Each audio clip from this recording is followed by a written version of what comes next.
Now, what challenges are there for a leader in a remote world where he doesn't have access to his people, where everything needs to be taken on a war footing, but there is no battleground for people to address? Instead, we're just looking at screens.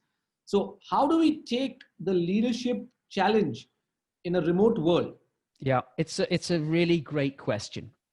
It's a really great question. And, you know, there's a lot of enthusiasm for Zoom meetings in the early days. It's very different. The meetings are becoming, you know, much shorter and much more focused now, which is great. Here's my, I think there's a downside and an upside. I think the downside of the way we're living at the moment, the downside of remote working is that, you know, I decide I need to speak to Sangram. I like him a lot. He's a great guy. Let me pick up the call, or we'll have a call with Sangram. This Alok guy, I don't really like him. So I'm gonna kind of cut him out of my day to day. So what I think is happening when we are all individualized is we can create our own echo chambers. You're only speaking to the people you want to speak to. And yes, you're playing some part. I've got to go to a meeting with Alok next week and I'll be on the call with him, but I can kind of tune him out.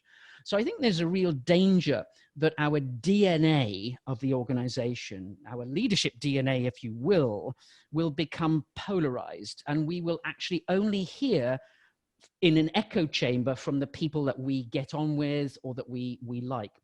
True. You know, in the previous world that we lived in, leaders were like a pinball. You know, the whole sort of pinball machine. The ball goes up, you hit the rubber thing, and you bounce off, and you bump into someone else, and it's a much more randomized world where you are constantly fed information. And so that, I think, is the piece that we're missing.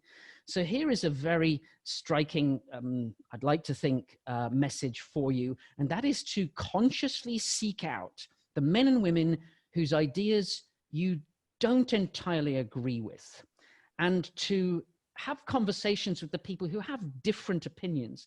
Now, this is going to be a challenge because, you know, I've got to mail Alok and say, Alok, you know, I know we don't agree about everything, but I'd like to, I need to hear your perspective. Can you give me your insights on X or Y or whatever it is? And it's not, I'm not trying to persuade him of my way of seeing the world, but I'm trying to hear his side.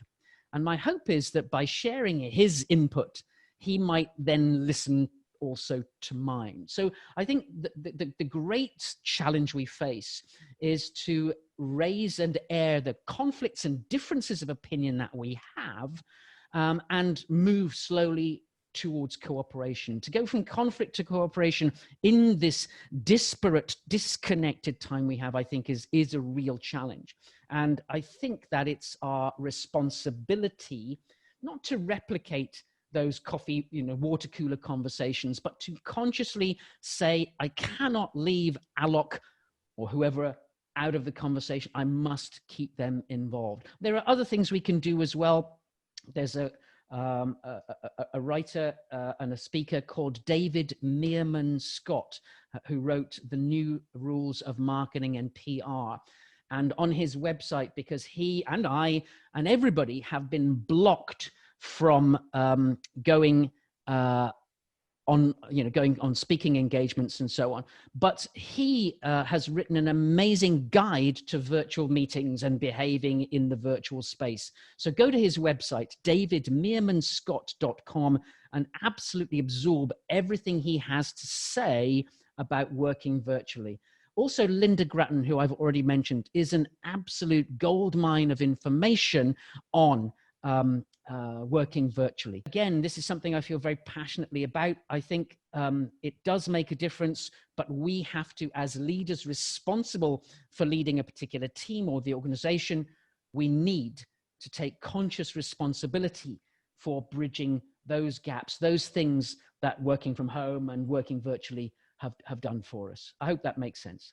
Fantastic. I mean, you really bring this out so beautifully, because this is the hidden side of what can happen today, and we forget about it, because the natural instinct is challenge to send to the people who listen to you. So this is the hidden side. Absolutely beautiful. Good.